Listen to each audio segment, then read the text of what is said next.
감사합니다. 오늘 하나님의 말씀 구약과 신약 두 군데 보도록 하겠습니다. 먼저 구약 성경 사사기 6장 22절에서 24절 말씀입니다. 사사기 6장 석절의 말씀인데 우리 한 목소리로 합독하도록 하겠습니다. 시작. 기드온이 그가 여호와의 사자인 줄을 알고 이르되 슬프도소이다. 주 여호와여, 내가 여호와의 사자를 대면하여 보았나이다 하니 여호와께서 그에게 이르시되 너는 안심하라. 두려워하지 말라. 죽지 아니하리라 하시니라. 기드온이 여호와를 위하여 거기서 제단을 쌓고 그것을 여호와 살롬이라 하였더라. 그것이 오늘까지 아비에셀 사람에게 속한 오브라에 있더라. 아멘. 신약 성경 빌립보서 4장 4절에서 7절까지의 말씀 한 목소리로 합독하겠습니다. 4절부터입니다. 시작. 주 안에서 항상 기뻐하라. 내가 다시 말하노니 기뻐하라. 너희 관용을 모든 사람에게 알게 하라. 주께서 가까우시니라. 아무것도 염려하지 말고 다만 모든 일에 기도와 간구로 너희 구할 것을 감사함으로 하나님께 아뢰라. 그리하면 모든 지각에 뛰어난 하나님의 평강이 그리스도 예수 안에서 너희 마음과 생각을 지키시리라. 아멘. 아멘. 우리 그 중간에 쉬는 시간은 숨 쉬는 시간이니까 쉬었다 읽으세요, 여러분. 급하게 하지 마시고. 오늘은 예수님께서 우리의 죄를 대속하시고 우리에게 참된 평강과 영생을 주시기 위해서 예루살렘으로 입성하신 것을 기념하는 종려주일입니다. 팜 선데이. 그래서 오늘 우리 찬양했죠. 호산나 호산나.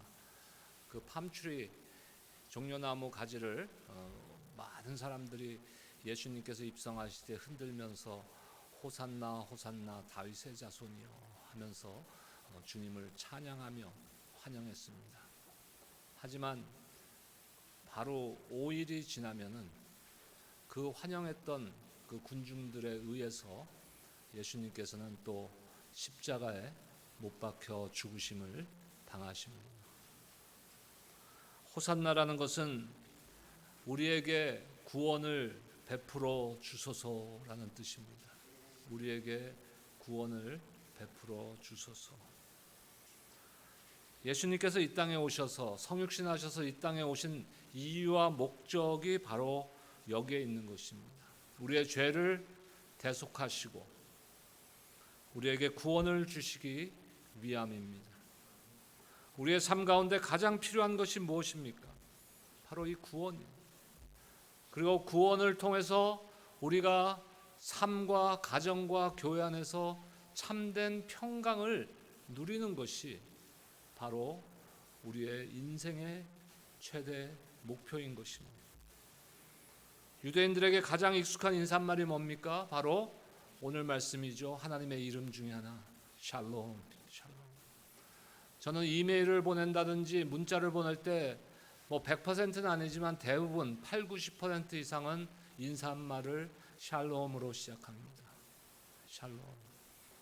왜 유대인들은 전부 다 이 인사말을 하며 심지어는 저조차도 인사말을 샬롬으로 할까요? 우리 인생은 샬롬이 필요하기 때문에 평강이 필요합니다. 세상에서 가장 소중한 인사말이라고 저는 생각합니다. 평화, 평강이라는 단어를 생각할 때 저와 여러분들은 도대체 무엇을 떠오릅니까? 개인의 물질적 번영, 좋은 교육, 자녀들의 성공, 이러한 것들이 생각납니까? 이런 것들은 일시적인 만족을 줄 수 있을지는 모르지만 참된 평화를 줄 수 있는 것들은 아니라는 것이에요.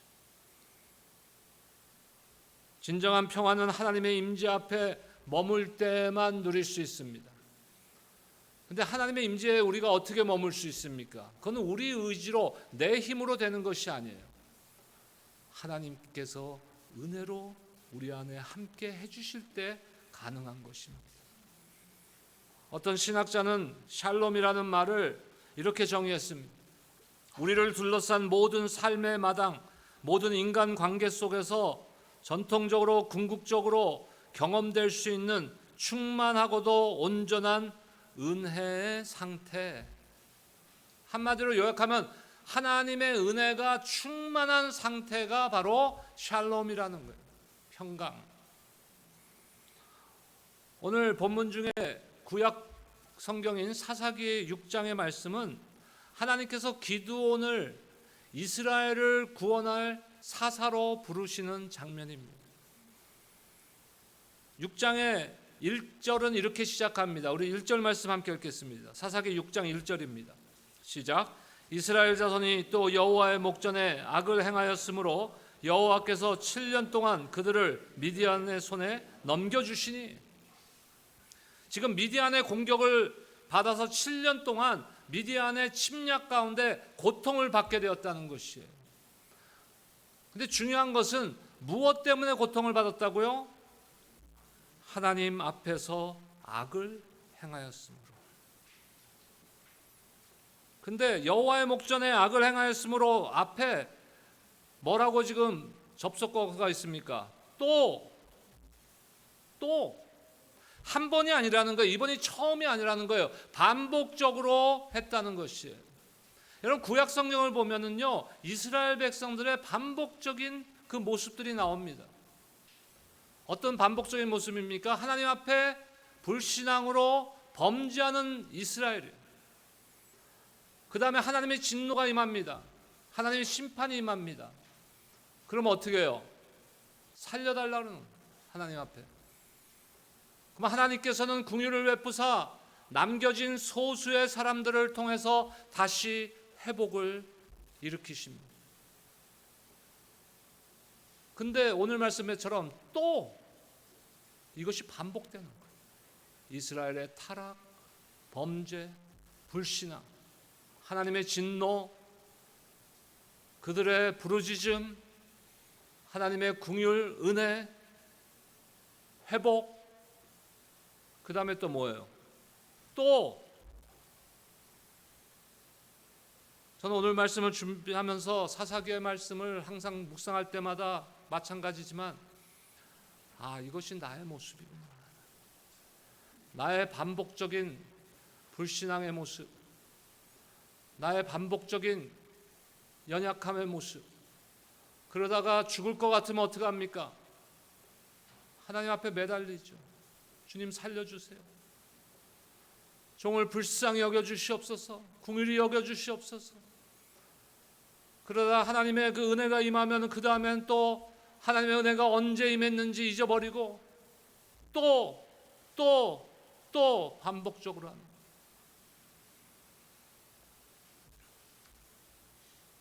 이러한 상황 가운데서 하나님의 징계가 임한 거예요.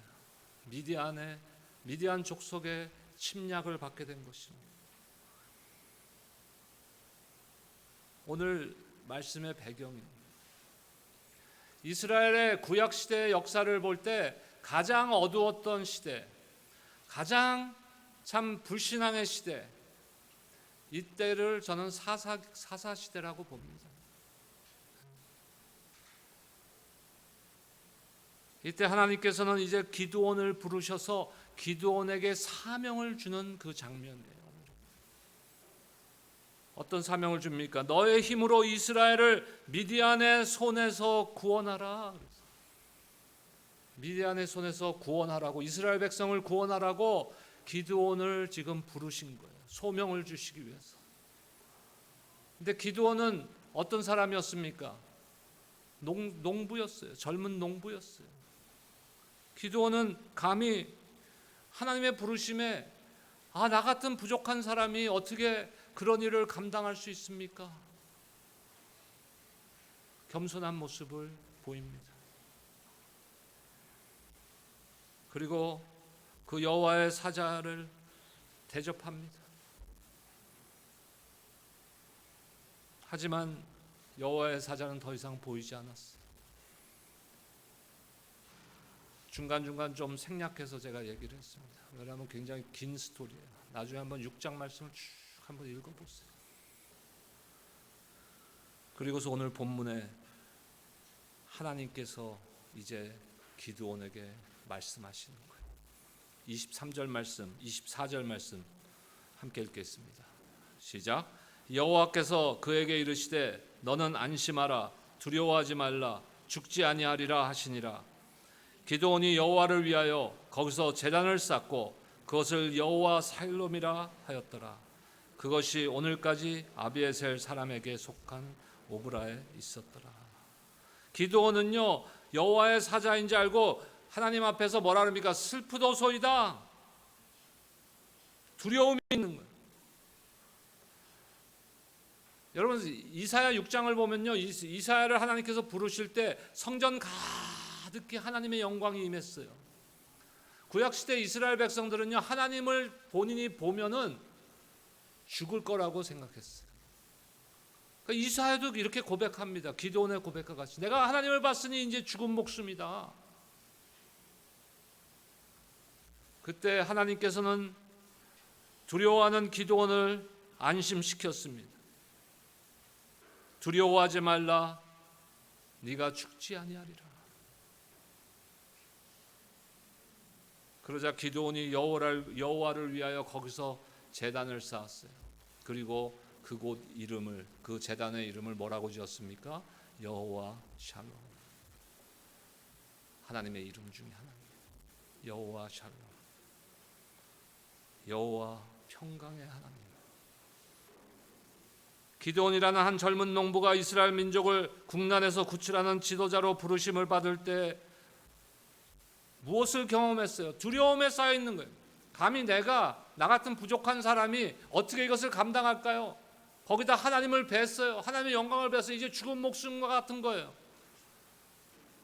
그 가운데서 하나님을 경험하는데 하나님의 이름 중에서도 어떤 하나님을 경험하게 됩니까? 평강의 하나님을 경험하게 됩니다. 여호와 샬롬. 여호와는 평화이시다, 이런 뜻이에요.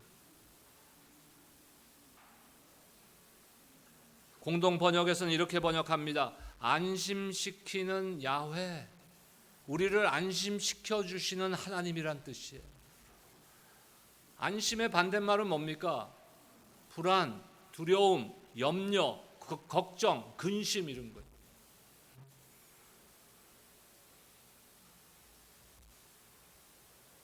성경 곳곳에서 하나님께서는 우리를 안심시켜 주시는 하나님, 다시 말씀드려서 평강을 주시는 하나님이심을 보여주고 있습니다.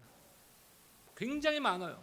근데 그 중에서 세 군데만 오늘 보겠습니다. 첫 번째, 민수기 6장 24절에서 27절 말씀입니다.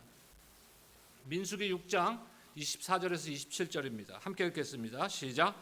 여호와는 내게 복을 주시고 너를 지키시기를 원하며 여호와는 그의 얼굴을 내게 비추사 은혜 베푸시기를 원하며 여호와는 그 얼굴을 내게로 향하사 평강 주시기를 원하노라 할지니라 하라. 그들이 이같이 내 이름으로 이스라엘 자손에게 축복할지니 내가 그들에게 복을 주리라. 아멘. 이건 하나님께서 모세에게 너 가서 니네 형 아론을 이렇게 내가 축복한다고 말해라, 전해라라고 하시는 말씀이에요. 아론과 아론의 자손을 축복하시는 말씀이에요. 하나님은 너에게 평강 주기를 원하시는 하나님이시다. 하나님이 우리를 사랑하사 우리에게 평강 주시는 하나님이심을 여러분들 믿으시기 바랍니다. 그 다음에 저의 인생의 모토가 되는 그 말씀입니다. 예레미야 29장 11절입니다. 우리 함께 읽겠습니다. 시작. 여호와의 말씀이니라. 너희를 향한 나의 생각을 내가 아나니 평안이요 재앙이 아니니라. 너희에게 미래와 희망을 주는 것이니라. 여기서 평안이라고 번역했지만 이것도 평강. 하나님의 우리를 향한 생각은요 재앙이 아니라는 것이에요. 우리가 물 가운데 지날 때에도, 우리가 불 가운데 행할 때에도 그것이 하나님의 생각과 계획이 아니라는 거예요. 하나님의 생각과 계획의 종착역으로 가는 중에 있는 단지 과정의 일부분이라는 것이에요. 근데 사람들은 무엇을 봅니까? 그 과정 안에서 갇혀갖고 그것밖에 못 보는 거예요. 그 죽을 것 같은 거예요. 저도 젊었을 때 미국에서 20대 후반에서 30대 초중반까지 여러 번 망해봤어요. 여러 번 망해봤어요. 사람들은 제가 망해본 적이 없는 사람인 줄 알아. 날 때부터 무슨 금수저 물고 태어났는지 알아. 그래갖고 평생을 고생을 안 해본 사람인 줄 아는데요, 저는 고생을 안 했어요. 왜? 고생이라고 생각해 본 적이 없어. 근데 나 같은 사람하고 사는 사람이 고생이지.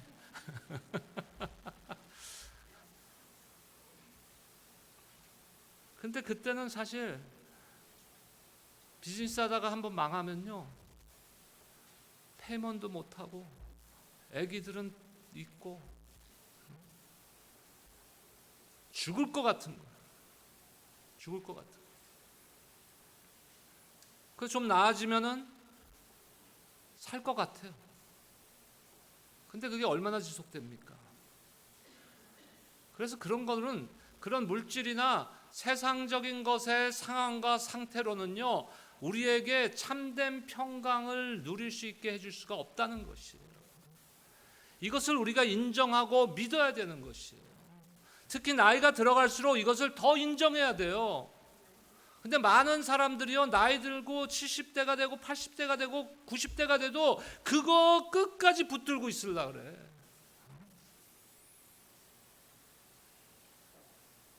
오늘 집에 가셔서 그 유서를 한번 써보세요. 유서를. 제가 목회자 그 훈련 받으러 한번 갔더니 어느 클래스에서 그 동부 지역에 갔는데 그 강사가, 거기 다 목사님들이죠. 그 우리 학생들은 다 목사님들인데 그 유서를 쓰래. 뭐 집에 두고 온 자녀들에게 유서를 쓰라고 하더라고요. 한 번도 안 써봤어요. 그때 처음 써봤어. 근데 그걸 쓰면서 눈물이 펑펑 나면서 은혜가 너무 되는 거예요. 집에 가서 오늘 한 번씩 쓰세요. 쓰는데 마지막에 꼭 넣어야 되는 게 있어요. 나의 재산은 복음을 위해서 사용하여라. 아멘. 다 썩어질 것들 아닙니까? 유명한 배우인데 이분은 크리스찬이 아니에요. 안타깝게도 불교 신자인데 여러분 아마 아실 거예요. 제키 챈이라고 아세요? 성룡. 네. 이분 철저한 불교 신자예요. 근데 오래전에 이미 자기가 죽고 나면 자기가 그렇게 수없이 벌은 돈을 어떻게 할 건지 이미 결정했어. 이 사람은 자식들에게 1불도 주지 마라.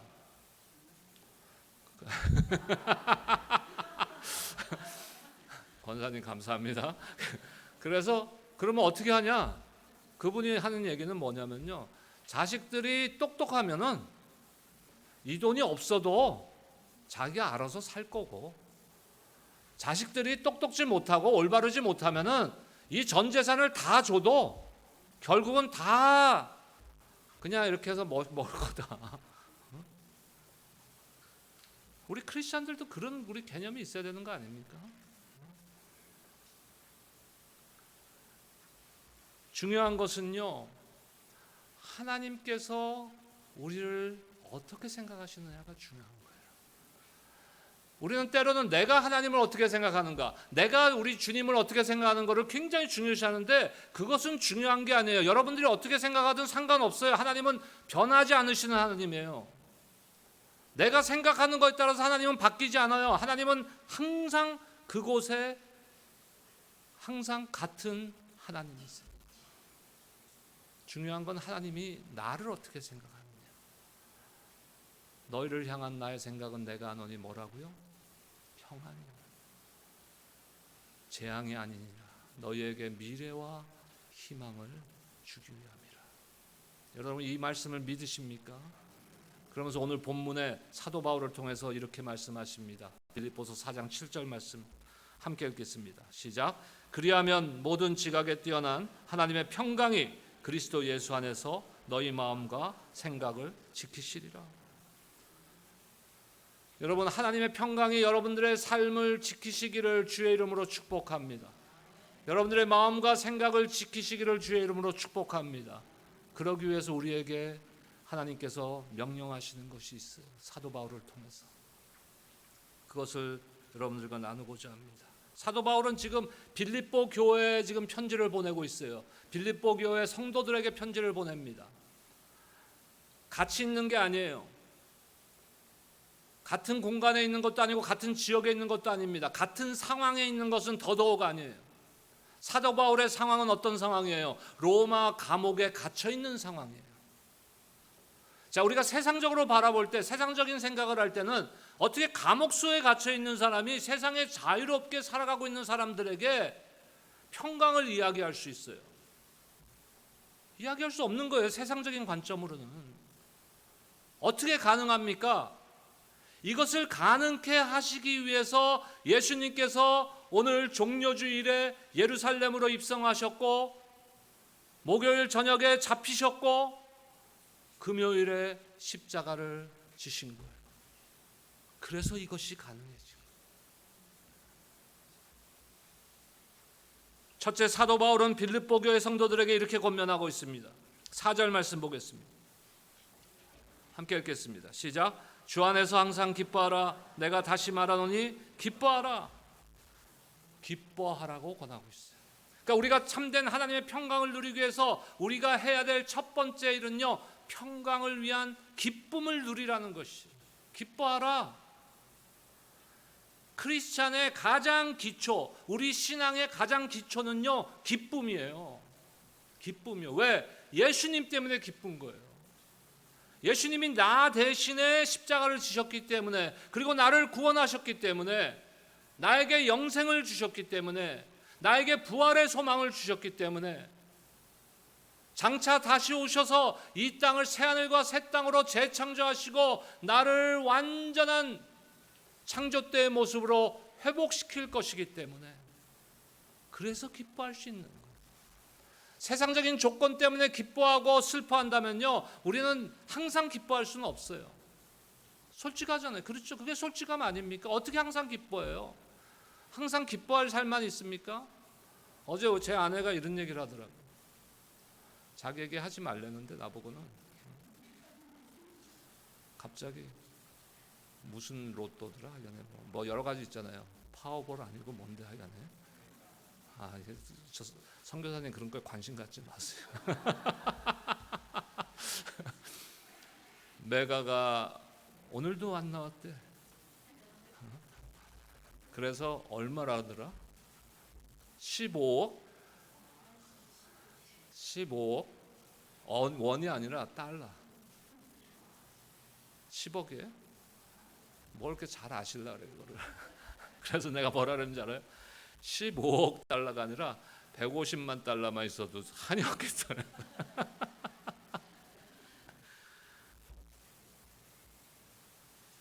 내가 다음 주에 안 나타나면요, 그럴 리가 없겠지만 15억 달러에 맞았는지 아세요? 그러면 인생이 바뀔까요? 바뀌죠. 근데 통계를 보면은 대부분의 로또 맞은 사람들이 불행하게 돼요. 제가 총각 때 형령했던 LA에 있는 사람이 분이 있어요. 그분은 마켓을 했고 그분 어머님도 그 유명한 반찬 하는 마켓, 올림픽에 있는 마켓을 했었어요. 옛날에 80년대. 근데 죽으라고 고생했죠. 그 이분도 마켓 하느라고 1년 내내 여는 마켓. 근데 이분이 로또가 맞았어. 로또가 맞았어. 어떻게 될게요? 엄마 가게까지 다 팔아먹었어. 결국 다 망했어요. 그런 거 갖고는 우리가 딱 짝판 맞으면 어떻게 될까요? 그 순간 기쁠까요? 안 기쁠까요? 기쁘죠. 하지만 그 순간만. 그 사람들이 얘기하잖아요. 새 차를 산 기쁨은 몇 달 간다? 한 달? 새 집은요? 한 6개월? 그래서 저는 항상 새 집만 사요. 남이 살던 집엔 이사 안 가. 그나마 6개월이라도 기쁨을 누리기 위해서. 근데 일시적인 거예요. 근데 오늘 사도 바울은 뭐라 그럽니까?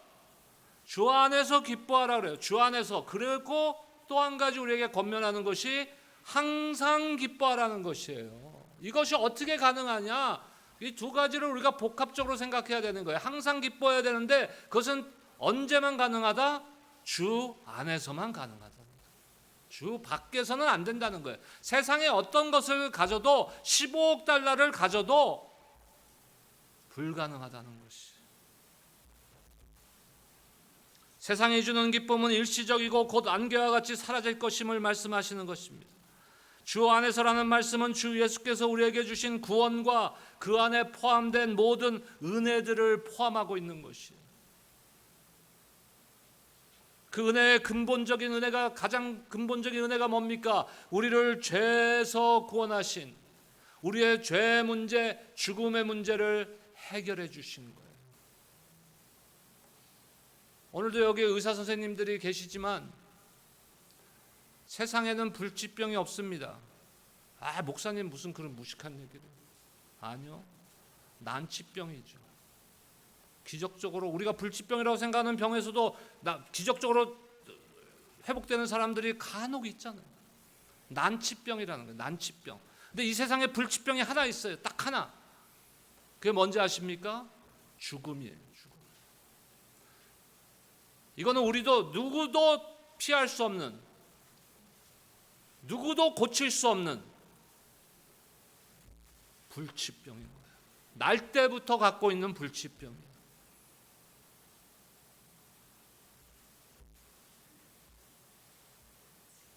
하지만 우리에게는 소망이 있습니다. 여러분 믿으십니까?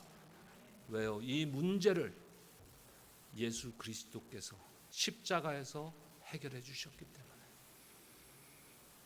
우리는 장차 천국에서 기쁨의 충만함을 누리게 될 것이지만 지금 이 세상에서도 사도 바울의 권면과 같이 항상 기뻐하는 삶을 살아야 되는 것이에요. 우리 옆에 분을 한번 보세요. 나 보지 말고 옆에 분 보시라니까.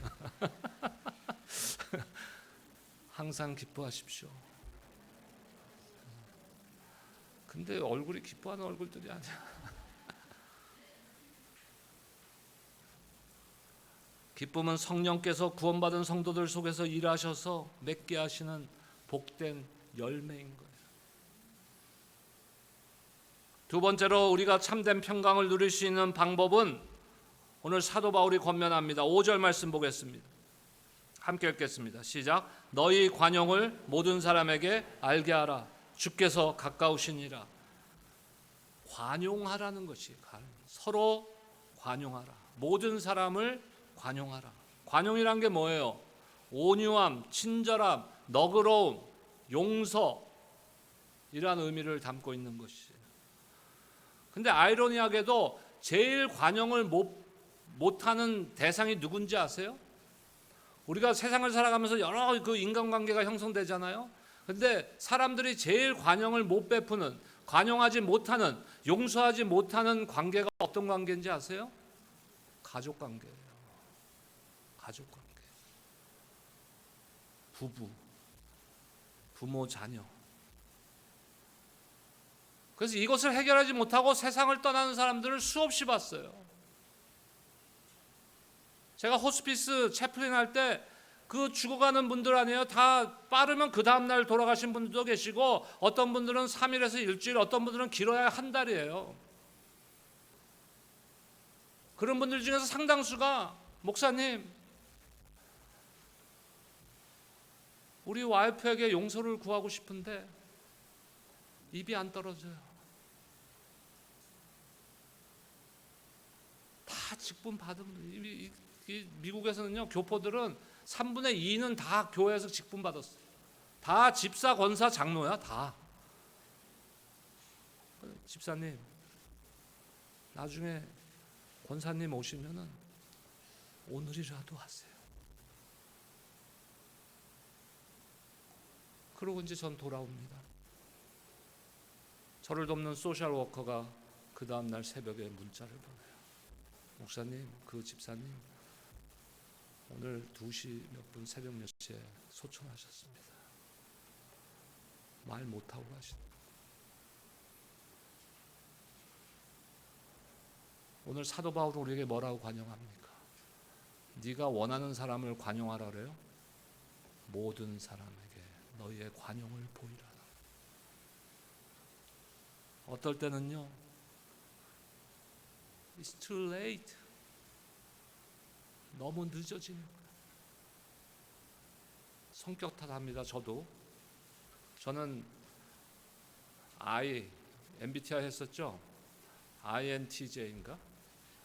허운 집사님 INTJ 맞아요? 잘 모르겠어요. 왜 제가 허운 집사님한테 물어보는지 아세요? 기가 막히게 20몇 명에서 했는데 우리 허운 집사님하고 나하고 똑같은 게 나왔어. 그랬더니 우리 김진영 삐권사님이 자기 남편하고 목사님하고 똑같은 게 나올 리가 없대. 권사님 인정하세요.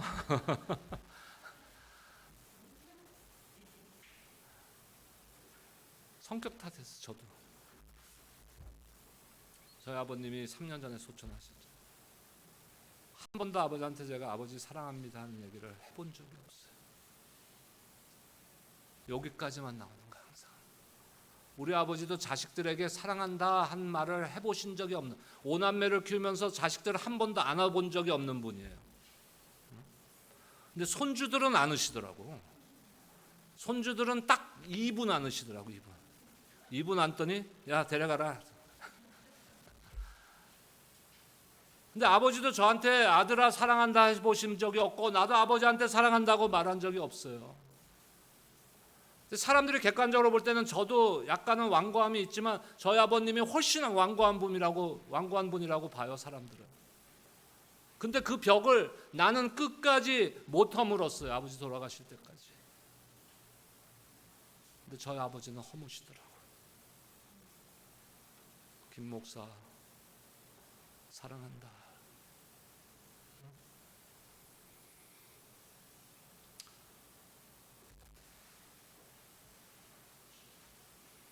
아직까지도 저는 이 마음 한구석에 내가 왜 못했을까 그거를.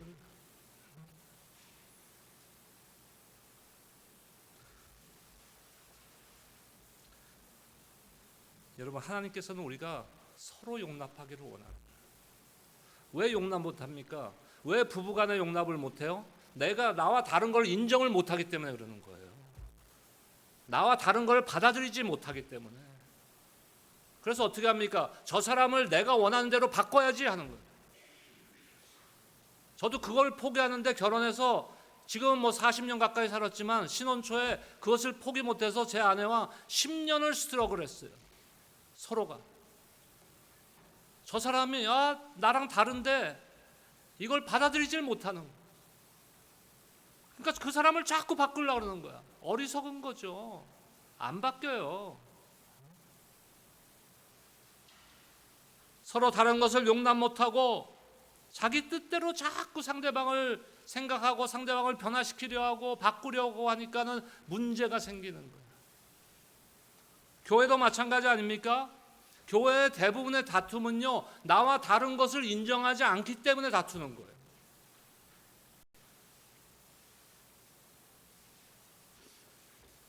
서로 다른 것이 틀린 거 아니에요, 여러분. 틀린 거는 하나님의 복음에 벗어난 것이 틀린 거예요. 하나님의 말씀에 잘못된 것이 틀린 거예요. 하나님의 말씀에 반대되는 것을 생각하는 것이 틀린 거예요. 우리는 세상에 나가서 틀린 건 다 받아들여.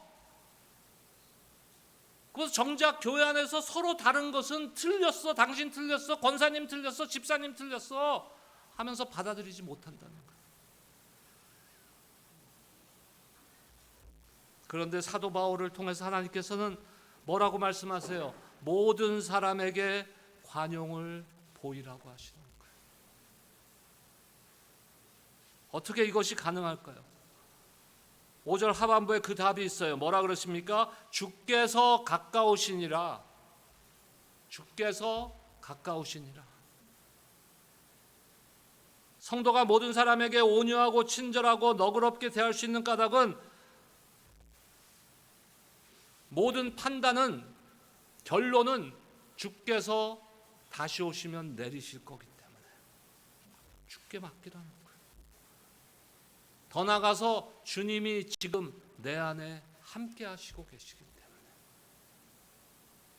그래서 우리가 말을 할 때도 상대방을 어떻게 대하는가라고 생각할 때도 무엇을 먼저 생각해야 돼요? 주님이라면 어떻게 생각하실까? 주님이라면 어떻게 말하실까? 이걸 먼저 생각해야 돼요. 우리가 이 세상을 알고 이 세상의 것들만 구하는 자들이라면 모르지만 우리가 장차 오는 천국을 알고 천국에서 영생할 존귀하고 영광스러운 참된 성도, 참된 하나님의 자녀라면 모든 사람에게 관용할 수 있어야 되는 거예요. 그러면서 사도 바울은 아무것도 염려하지 말라고 합니다. 아무것도 염려하지 말라. 염려는 우리의 생각과 마음에서 시작되는 거예요. 문제를 계속 생각하면 어떻게 돼요? 그 문제만 계속 생각하고 있으면요, 염려, 근심, 불면증, 온갖 문제는 다 생겨요. 하지만 문제를 가지고 주님 앞에 나아가서 기도할 때 그 문제는요, 더 이상 나만의 문제가 아닌 거예요. 그 문제에 대해서 우리 주님이 함께 해결해 주신다. 빌립보서 4장 6절 말씀입니다. 아무것도 염려하지 말고 다만 모든 일에 기도와 간구로 너희 구할 것을 감사함으로 하나님께 아뢰라. 항상 기뻐하고 우리가 평강을 누릴 수 있는 방법이 이 마지막 세 번째가 여기에 있는 것이에요. 감사함으로 기도하는 것. 예수님께서는 염려에 대해서 이렇게 말씀하십니다. 마태복음 6장 25절 말씀 보겠습니다. 함께 읽겠습니다. 시작. 무엇을 마실까? 몸을 위하여 무엇을 입을까? 염려하지 말라. 목숨이 음식보다 중하지 아니하며 몸이 의복보다 중하지 아니하냐. 이 말씀을 오해하면 안 돼요. 우리에게 먹을 것이 필요 없다. 그러니까 먹든 말든 굶든 염려하지 말라. 아무것도 하지 말라. 이런 말씀이 아니에요. 먹을 것과 입을 것을 위해서 우리가 열심히 살아야 돼요. 하지만 그것을 우리가 염려만 하고 있다면은 아무 일도 일어나지 않는다는 거예요. 염려한다고 키를 조금이라도 자랄 수 있게 합니까? 그러지 못한다는 것이에요. 중요한 건 뭐예요? 하나님께서 저와 여러분들의 연약함을 누구보다도 잘 알고 계시다는 거예요. 염려하지 말고 하나님께 감사함으로 기도할 때 하나님의 평강이 저와 여러분들에게 임하실 줄로 믿습니다. 7절 말씀 보겠습니다. 함께 읽겠습니다. 시작. 그리하면 모든 지각에 뛰어난 하나님의 평강이 그리스도 예수 안에서 너희 마음과 생각을 지키시리라. 나는 부족하고 나는 불완전하지만 우리가 믿는 하나님은 완전하신 하나님이신 줄로 믿습니다. 나의 생각은 불완전해요. 나의 계획은 불완전해요. 그리고 우리의 염려와 근심과 모든 문제들은요, 나의 마음과 생각에서부터 시작돼요. 하지만 하나님의 생각은 완전하십니다. 하나님의 계획은 완전하십니다. 그 완전하신 하나님께서 우리의 마음과 생각을 지켜주신다. 그때 우리에게는 참된 평강이 오는 것입니다. 오늘은 종료주일이고 내일부터 고난주간의 시작입니다. 월요일서부터 금요일까지 5일간 새벽 기도를 합니다. 예수님께서 잡히시던 날 밤에 겟세마네 언덕 감난산에서 제자들에게 뭐라 그랬어요? 여기 머물러 내가 기도하는 동안에 여기 머물러 깨어 있으라 그랬어요. 예수님께서 기도하시고 보니까 제자들은 뭐 하고 있었습니까? 잠만 자고 있었어요. 그때 예수님께서 너희가 나와 함께 1시간도 이렇게 깨어 있을 수 없느냐 이랬어요. 그러시면서 시험에 들지 않게 깨어 기도하라고 하십니다. 우리가 매일 새벽 기도하는 교회 아니에요. 과거에는 했었어요. 1년에 딱 이 5일 동안만 합니다. 새벽 기도. 하나님께서 우리에게 말씀하시는 거예요. 너희가 여기 머물러 깨어 있으라. 너희가 나와 함께 한 시간도 이렇게 깨어 있을 수 없느냐. 예수님의 십자가의 그 발자취의 시작입니다. 오늘부터 골고다 언덕을 향한 십자가를 향한 발자취의 시작이에요. 저와 여러분들이 이 5일 하나님께 허락하신 이 고난 주간의 이 5일간의 새벽의 첫 시간을 하나님 앞에 들으시기를 주의 이름으로 축복합니다. 정사정이 안 되시면 의지를 가져보세요. 저를 따라하세요. 사정이 안 돼도 벌써 작아져. 그 다음 말이 뭔지 알아. 사정이 안 돼도 꼭 나간다. 네, 다 얘기했어요 벌써. 내일 아침에 근데 뭐 여기 뭐 10명 앉아 있다 이러면은 두고 보겠습니다.